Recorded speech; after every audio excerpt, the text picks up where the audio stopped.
Welcome to Listening to Paint Dry with Mike and Dan, a podcast about the art and hobby of miniature painting. I'm Mike. And I'm Dan. Thank you for joining us as we continue our journey to be better, braver, happier painters. Well, we got a lot going on in the Listening to Paint Dry world, so we're going to try to get through this the best we can. We have a couple little changes in our format, which isn't a big deal, so here we go. So our first segment is called What's on Our Desks? So, Mike, what do you got going on right now? Way too much. Long list of projects. The first thing I have to get is the local GW store asked me to paint the apothecary biologists for the local store before the 24th when the Leviathan box comes out. So that is my number one priority. I finished up the Mech for You. I'm finishing Lionel Johnson commission, and I have just finished 99.9% final touch-ups on the Red Scribe for a painting contest. And then, of course, my whole goal is to get to be painting the Vampire Hunter D I have. As you know, I got a cool shirt yesterday for Father's Day with a Vampire Hunter D on it. So pretty excited about that. Hope to show that off at ReaperCon. What about you, Dan? Let's see. Well, my printer's been giving me a shit ton of problems, so I've been dealing with that for a couple weeks. Let's see. Still got my Battletech stuff going on. Doing some scenery. Most of it is administrative stuff that we will probably talk about in a little bit. So I guess segment 2 this time will be Kickstarters. So Dan, are there any new Kickstarters out there that you've backed or are looking forward to? Well, Mike, I've kind of like tapped myself out on Kickstarter at this point. So I did the lights from Redgrass. Of course, the Battletech one we've been talking about for a while. I backed the Mercenaries Kickstarter. I'll get that sometime next year or the year afterwards. And of course, the Art of series from our friend Dave Taylor. So that's pretty much all the money I've made this year. So I'm not even looking for any more Kickstarters. I'm probably gonna have to shut my account down because I just can't. There's just so much hobby stuff that's out there nowadays. I gotta kind of reel that stuff in a little bit. What about you? What do you got going on? Did you back for all 3 books? Yes. I just backed for Eric's book. As well as I backed the Chimera Models one, but I only bought the 75mm Galen model. I just can't justify the paints. I don't work really well with the Chimera paints.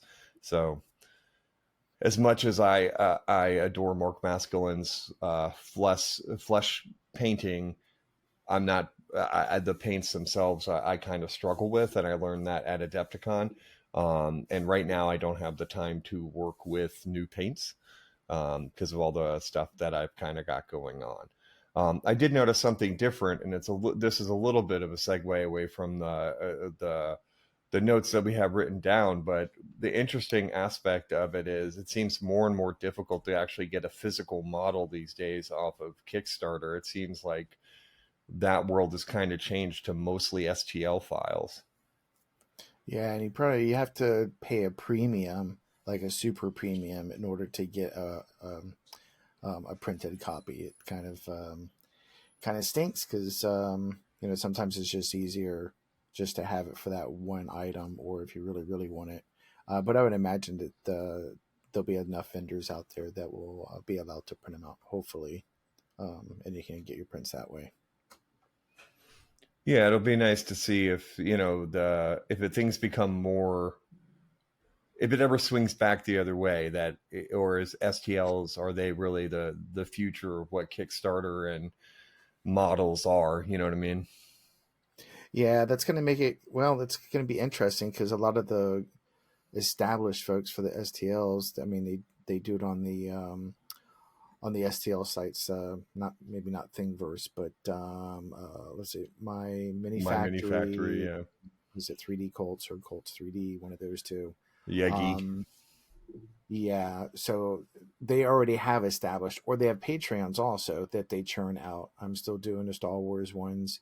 And I'm probably getting 30, 40 figures a freaking month for, $5 or $10 a month. And I can't even keep up with that. But to even, to think about going into a Kickstarter, I kind of see that some of the merits of it, but I might as well just go ahead and just back for a particular piece later on down the road, or support those artists on Patreon. It just seems to be a little bit more economical at this point.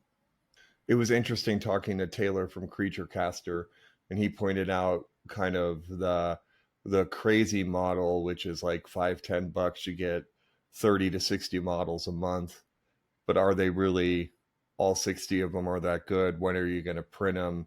And that there are more and more kind of creators that are popping up that are basically $1 in STL. So they create a figure, the file's $1. They have hundreds of figures, and so you can kind of just pick and choose. So it's interesting that market is still playing itself out. You know what I mean? Yeah, and it's an interesting take. I mean, but there's more than enough people out there that are on those forums that show that they don't mind printing hundreds of figures every couple days. And if you own the files for for $1 or $2, obviously established traditional sculptors and manufacturers are, that's definitely going to be going to take some have an impact on their business models. All right. So I guess that leads us into the main topic of the night. All right, so hear me out here. It's going to be a long stretch, so let's see where this goes. And all right, synchronicity. Other than what we talk about on Patreon with bands and records and songs, Synchronicity is a great album that came out about 40 years ago this weekend by one of my favorite mainstream bands, The Police. I also follow this theory of synchronicity. So that's basically, it's a phenomenon in which people interpret two or more separate, unrelated experiences. They happen to be intertwined a little bit somehow, even though there's no evidence that one is leading to the other and they are linked in some kind of weird casual way. So when the universe wants to send you a message that, hey, you're on the right track, this is when we end up seeing something like that. So whatever causes it, synchronicity is either too common or it's too intriguing of an experience for us to overlook or to dismiss and forget all about it eventually. But it's just a fun thing. And I'm not talking about going into Jungian theories and psychology, but it's kind of fun. So, we'll end up doing a show on that someday. But a few months ago, Mike and I were talking about all these different kind of topics, and one of them that came up was, where does your stuff go, or where does our stuff go when we finally pass on? It was still just an idea, but reality started to settle in a little bit. First was a passing of a very personal friend of mine. And then within a week or so, a friend of our community and a guest of the show, Kathy Walpole, passed also. Around this time, I also stumbled upon many, many articles about another subject that we need to talk about someday. Is as we get much older, our offspring, our children, friends, for a fact, don't share the same love for our hobbies and collections. So today, as grim as it may be, we got to talk about what's going on. So you can't take the minis with you? I don't think so. Do you think they have mini painting in heaven?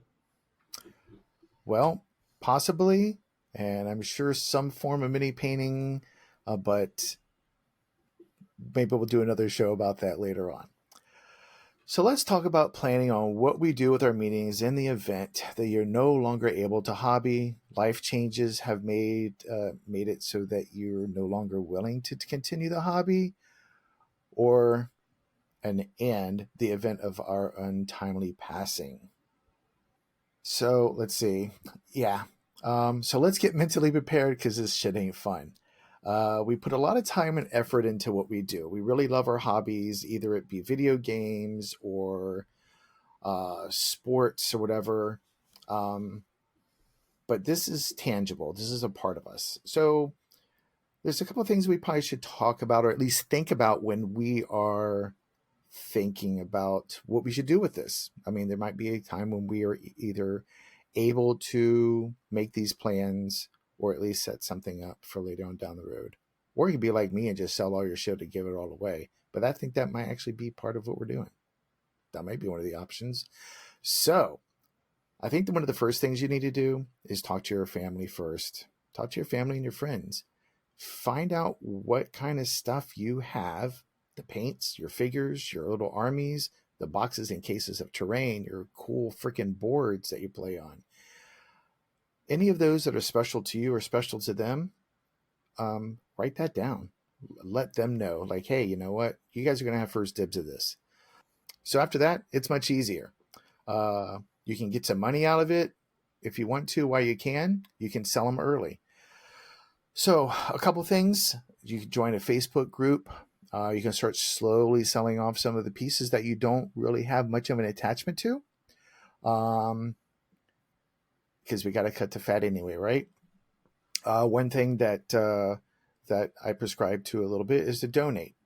There are many charitable foundations out there and painting groups that can use your stuff for raffles or giveaways or even prize support.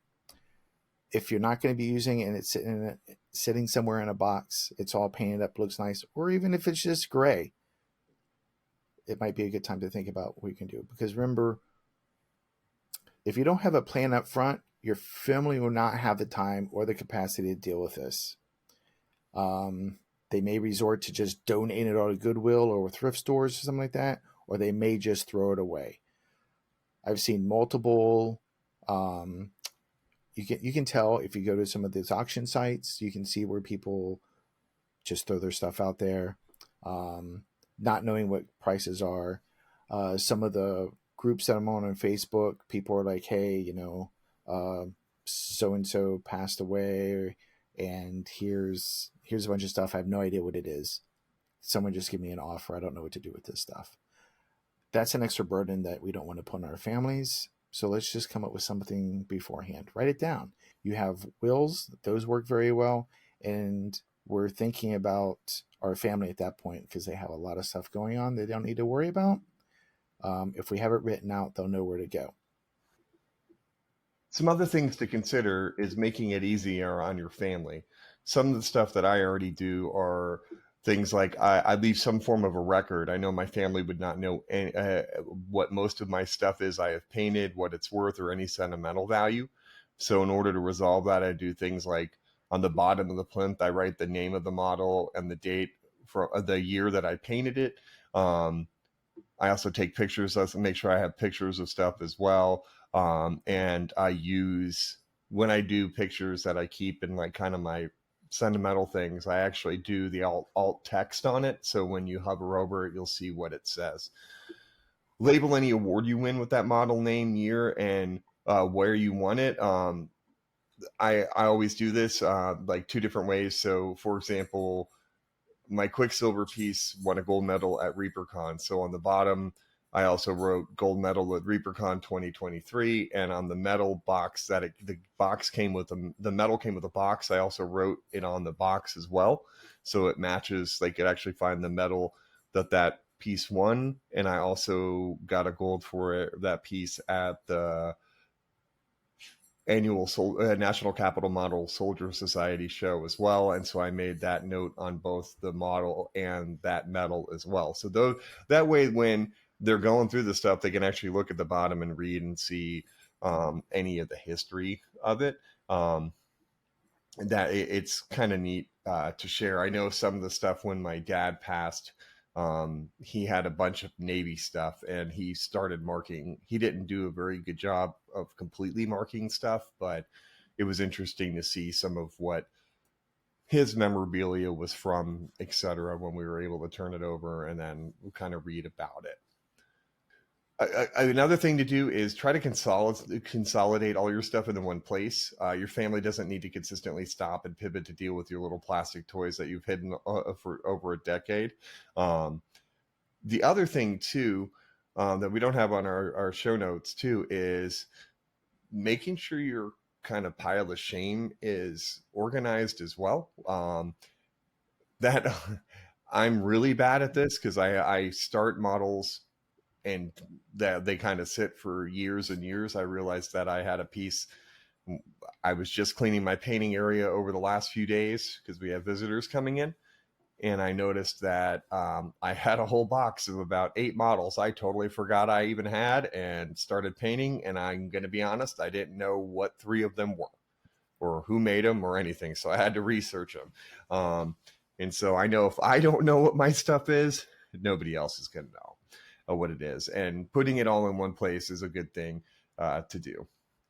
Also, one of the things you could do is have a contact list of friends or family members that can help with any of that in the event of an unplanned passing.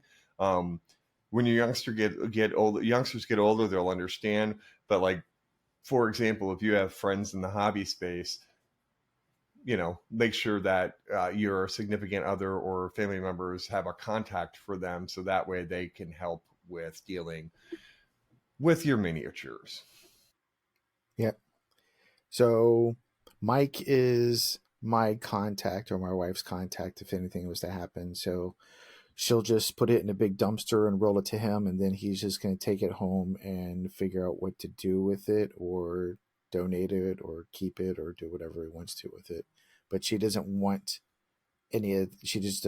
to deal with any of that stuff. So I totally get it. So yeah, Mike is my person, but it can be a store also. Right. Let's say you have a local store you're at, like, hey, you know what?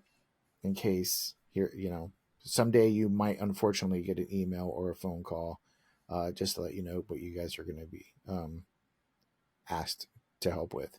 And they can do whatever they want. They can sell it. They can use it as store armies. They can um, auction it off, use it as display pieces, make a mantle somewhere, and put your picture on there with all your little figures, whatever they like. And I cannot stress enough the value of joining a local group in your area. For example, with the National Capital Model Soldier Society in Northern Virginia and it's DMV area, they had 2 older members who moved from their house to assisted living. They haven't even passed away yet. They no longer paint. Their families don't live in the area. And so they actually donated it to the club. And the club has been able to make thousands of dollars off of the stuff that they had to put back in the club, enhance the quality of the show that's coming up this year. It really was a huge boon for the club to receive these. I mean, the equivalent of probably 3 mid-sized U-Haul trucks worth of models, both painted and unpainted. And then I literally have a tub of plinths from it, and that wasn't even. I didn't even dent what was available, and they were still selling them at different shows over the last year. It's still not, finally they've gotten rid of, not gotten rid of, they were able to sell most of the stuff.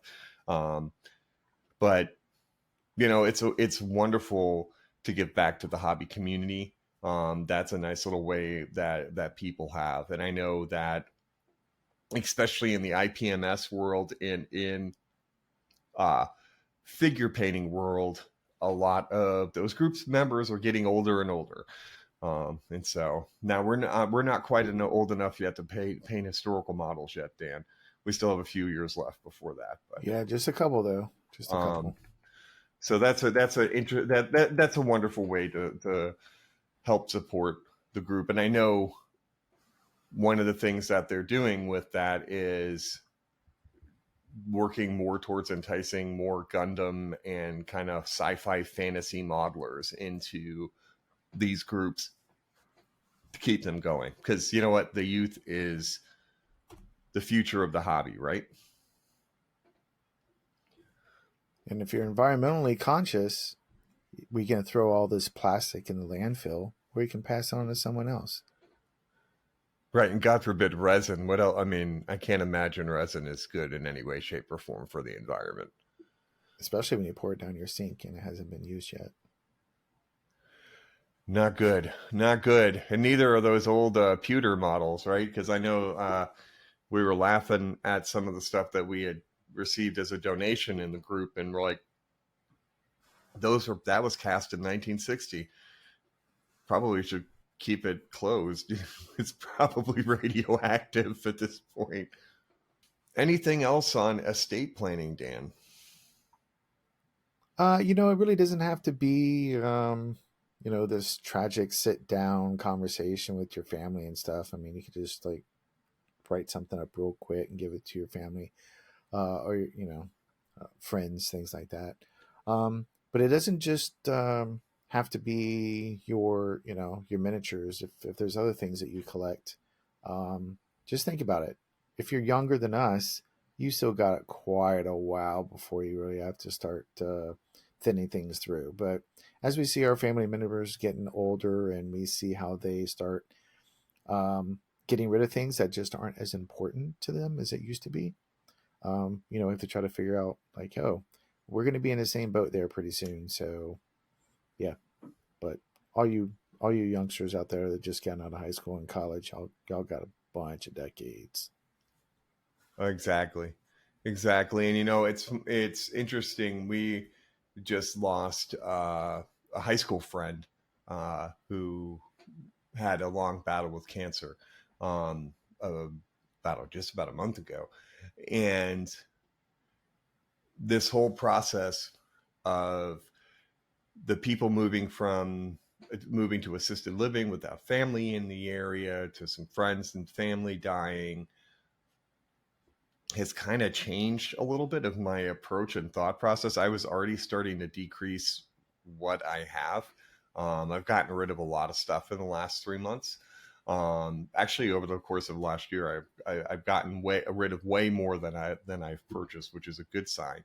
Um, but I've noticed that thought process is actually sitting there thinking about like the Leviathan box set that they just pre-ordered. I'm like, I want one, maybe two models out of that. Why buy something that's going to sit in a box that my family's just going to have to deal with after I die? Because honestly, that's a lot of money just to be sitting there collecting dust. And so it's interesting. And also, the one thing I want to throw out there too is some of this is an opportunity to celebrate your hobby and take an opportunity to look through the work you've done with friends and family. Um, and so it doesn't have to necessarily be a morbid thing where we're all going to die, and so any opportunity you get to celebrate the hard work you've put in, the sweat, blood, tears, the joy that you've had, I think that's a beautiful thing. That's my final take on it. Yeah, this is not a fun episode, Nope. but we think it's important. I think it's important for y'all to think about this stuff. Absolutely. I mean, there's. I don't want to think about mold lines, but we talk about them enough. There's all aspects of things. Now, granted, mold lines aren't nearly as bad as dying, but sometimes they make Well, I you don't want to know. die. Yes, that is true. But so I guess we can move on to kind of the third segment then, which would be podcast news and updates. And I get to go first this time, and I'm about jumping through my skin waiting. Right now, I am waiting for the final STL file for the trophies for the ReaperCon Youth Awards, sponsored by Listening to Paint Dry and our amazing patrons. If you haven't seen it on the Discord, I will post the final version of them on the Patreon as well. I'm really excited about the way it turned out. I have been working with this with months. I have worked with 15 different sketch artists, 7 different sculptors, trying to get somebody to do these things. It has occupied way, way too much of my time. And then it is a stupid story on how this all works. Speaking of the National Capital Model Soldier Society, we went to a show in Fairfax back in April, and two of our Spanish members who actually live in the DMV and come to the meetings. Well, one of them is brand new. They were there to meet me, but I was only actually, I wound up going in, judging, and leaving, just because of the way my schedule was. But I knew that they needed judges. So fast forward, that week we're supposed to have a meeting. It's my middle child's 17th birthday, so I can't go to that meeting. Finally meet him last month at the group meeting. Sculptor, looking for people to paint. And I am painting a couple of models. So the cost of the sculpt is more than we have raised. And so the difference for that is I'm going to pay with painting a couple of models for his upcoming Kickstarter. And it's like, I'll do a better job with this. Like, the 3D Samurai Art is the sculptor. And so him and his partner put the new trophy award, like put it together for us. And so it kind of is a double whammy. We get the sculpt SDL that's pre-supported, and I get, I guess, technically what would be my first versions of a box art. So it's kind of a fun thing, but it's also more to add to my plate. And I was swearing I wasn't going to do any commissions after what I had finished in there, but necessity calls, because he doesn't want the money. He wants the models painted. And so got to do what you got to do, right? That is right. And so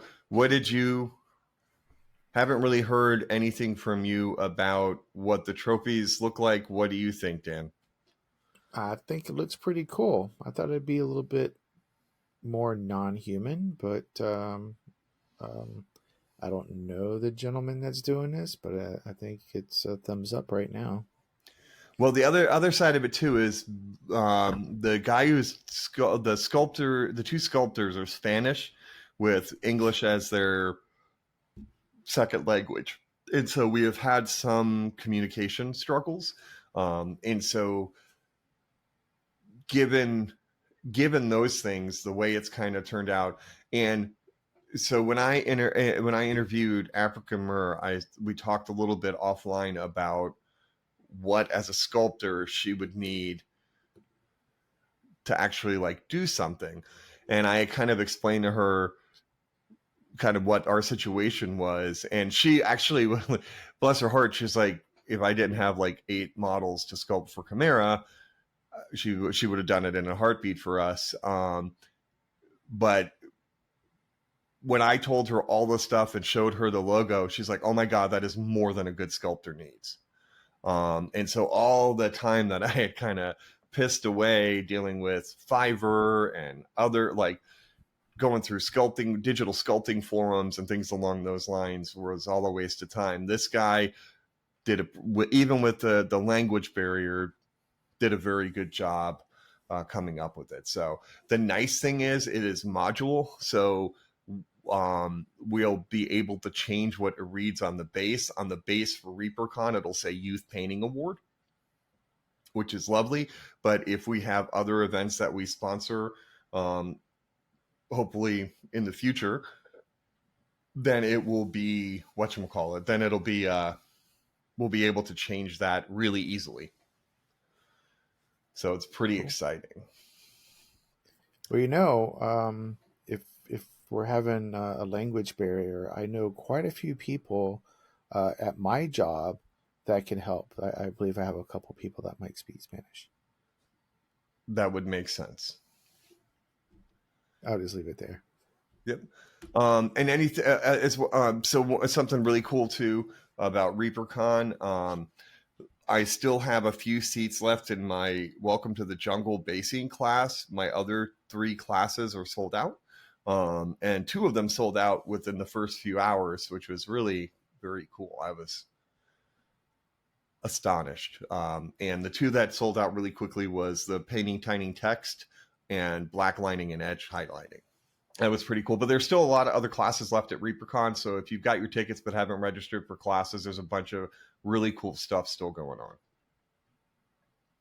So with that, though, I guess we could segment to do you have some Nova Open updates? We got a lot of updates. So let's see. To continue on with Mike and I sponsoring the Youth Award at Reaper, we are also going to be sponsoring the Painting Award at the BattleTech Southern Assault 3 in Winston-Salem. So we'll be producing some swag, and we'll be judging and providing some prize support for their art competition. That is, see, early November, I believe. I have to look at the dates again. Actually, I don't know if he gave us the dates yet. But this is run by Robert Ash from Fortress Miniatures, which is or Fortress Minis and Games. That's a guy that I get all my BattleTag stuff from. He's a super awesome guy, and he runs a really great competition. It's usually the second week in November, I think. Yeah, Like, it's first or second. I can't remember. yeah, it's the first week you're on your own because that's my first week. First weekend is my anniversary. It's just an anniversary. You have many of those. This is our anniversary. Our marriage is legal to drink. Oh, congratulations. Yep. So let's see. I will have a surprise Nova Open event, but I can't give details just yet. And speaking of Nova Open in the Capital Palette, we are lucky to have official sponsors this year. Normally we just get stuff for our winners.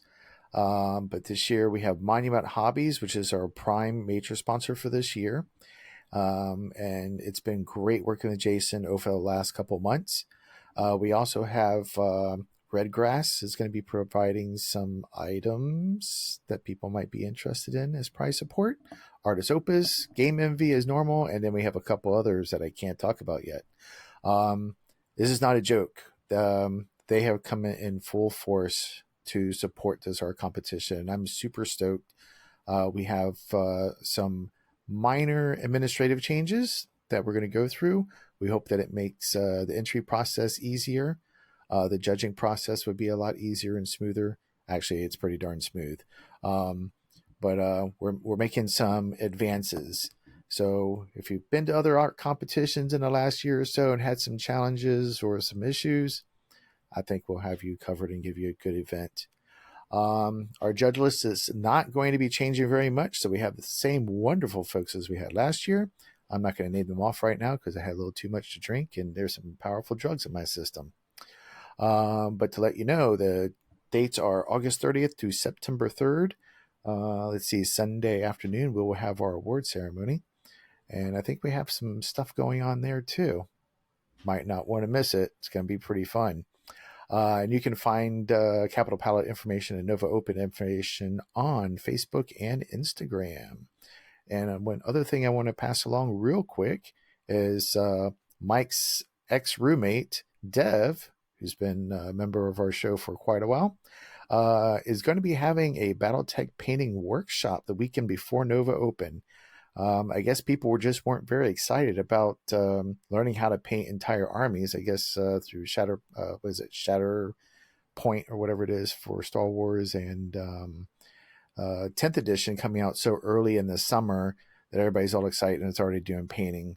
So we weren't having a very good time with that. But we have such a huge BattleTech community up in our area, Northern Virginia and Maryland, that talking to some of the folks there, they're pretty excited about it. So we're going to have a nice little short day of just one day of painting some BattleTech mechs.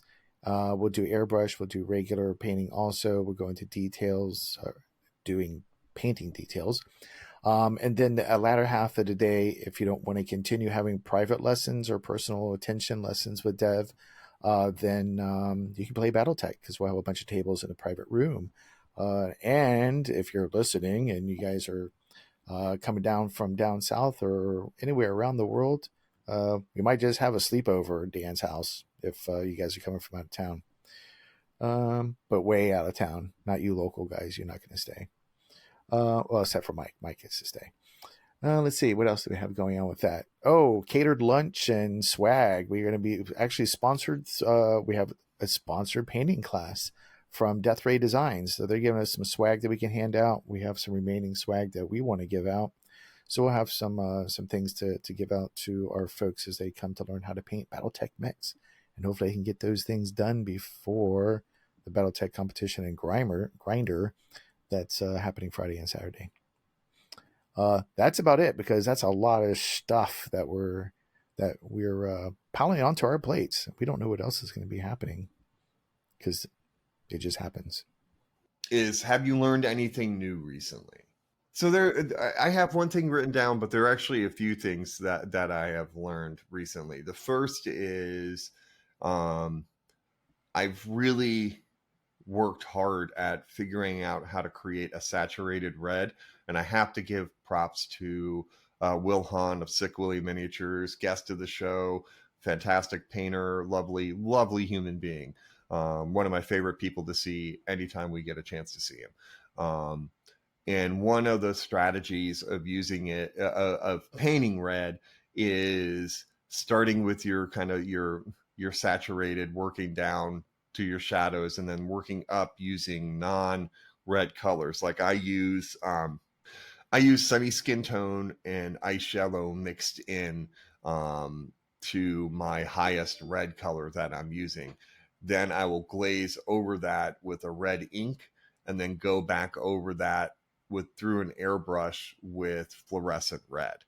Honestly, like the red jumps, and then of course you have to go work the shadows, make sure that your darkest shadows are damn near black. But it was kind of an interesting learning process using because actually I kind of put all my fluorescent paints in a box and just kind of put them aside, because fluorescent paints are tricky to work with. You can't really thin them with water to get a good result. You do need to use like a thinning medium to get a better result. Otherwise they just break very, very quickly, because they're highly translucent and they don't have a strong binder per se.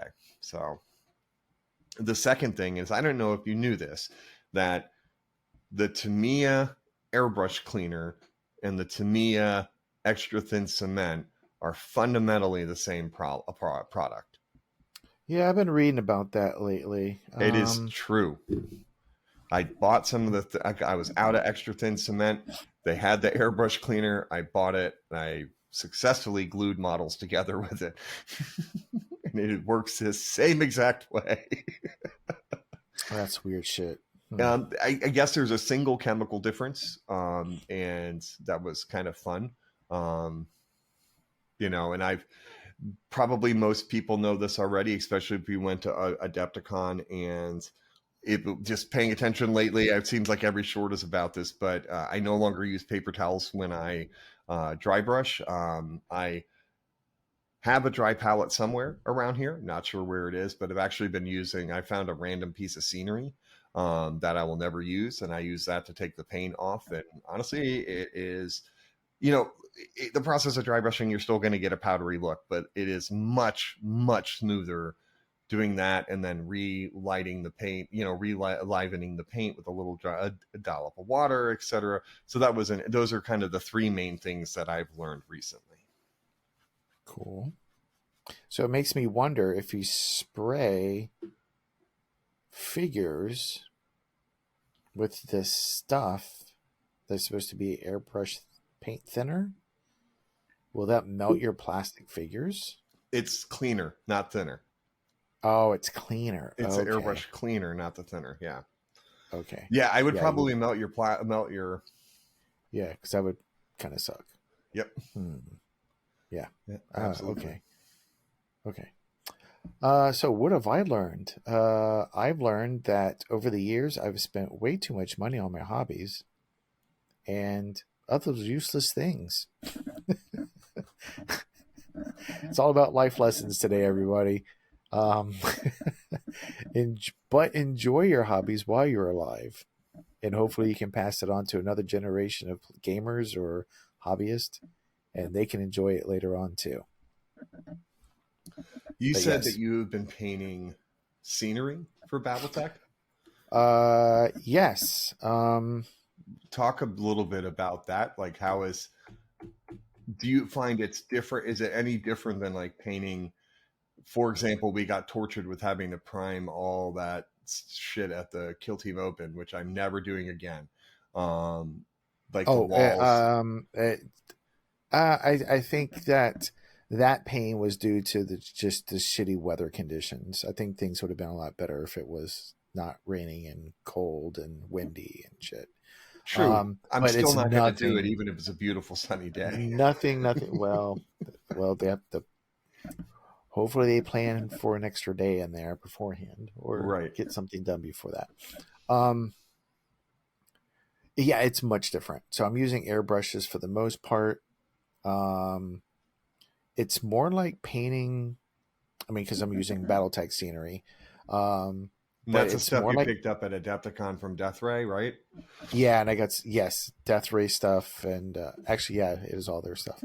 Um, and it's like painting scale models. It's just a big enough, flat enough surface where you can do, like, it's pretty big. It's, I mean, it's not like a shin guard or a shoulder pad for a Space Marine. I mean, it's much bigger, and there's a lot more room and wiggle in there, and you can do some interesting stuff. So that was kind of fun.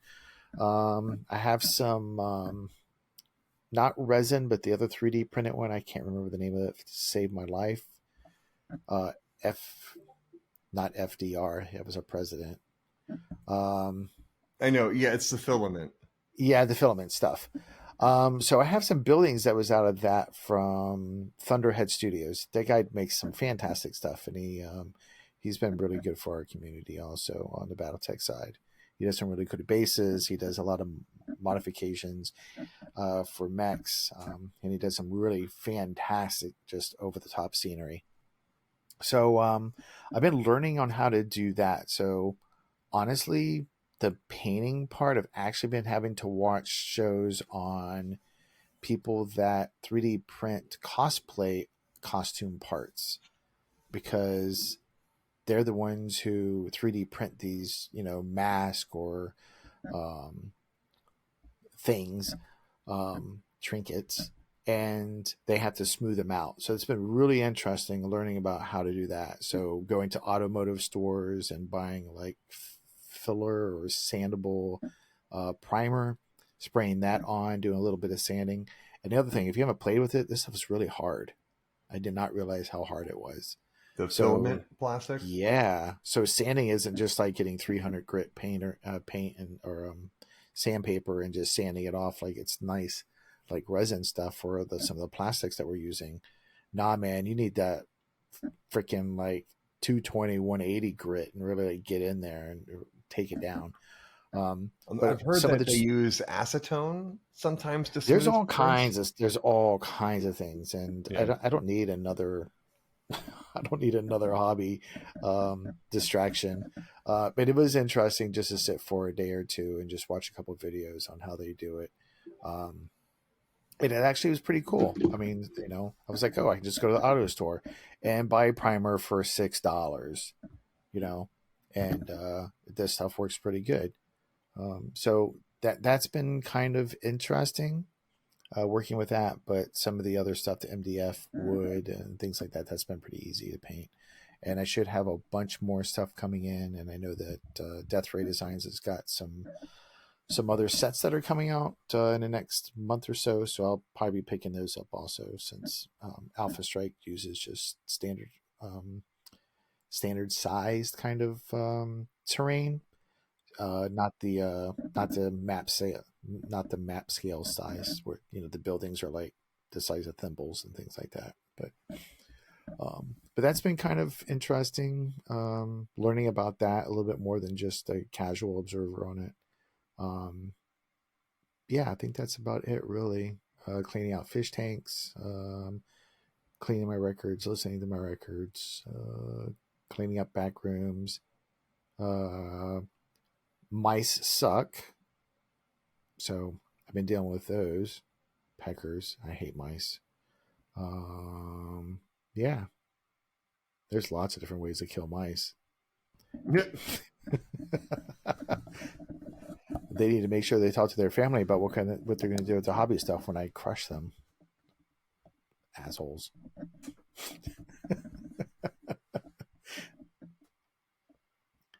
I just laid a patio today.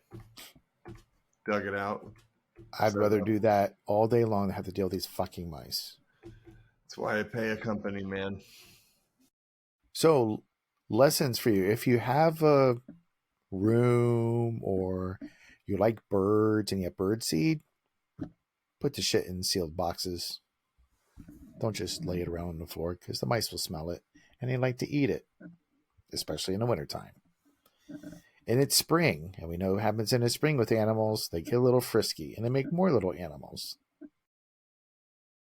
Yeah, so that's my money well spent. We have a monthly service that comes in and sprays and checks boxes and inspects. We have two.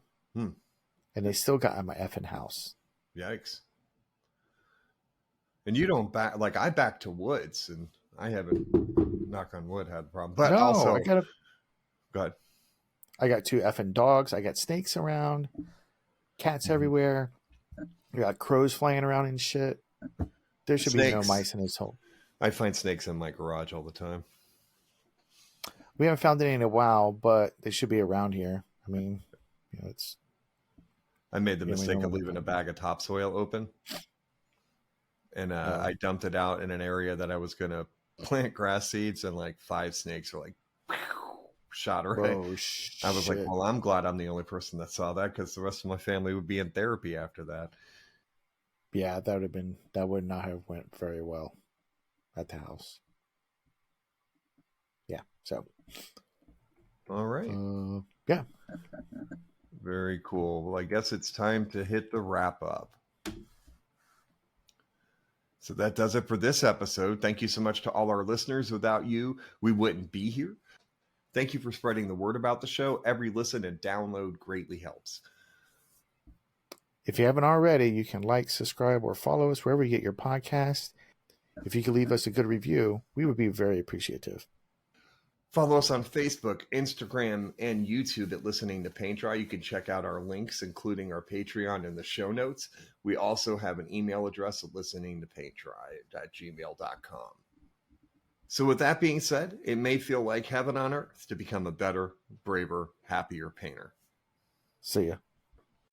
Listening to Paint Dry with Mike and Dan is a production of LTPTWMD. All rights reserved. No portion of this recording may be used without the express written consent of the host. The music is Death by a Thousand Questions by Springtide. Download from the Free Music Archive on a non-commercial attribution share-alike basis. All views and opinions expressed in the show are solely the views and opinions of the person who said them. All celebrity voices, if any, were impersonated and done so poorly.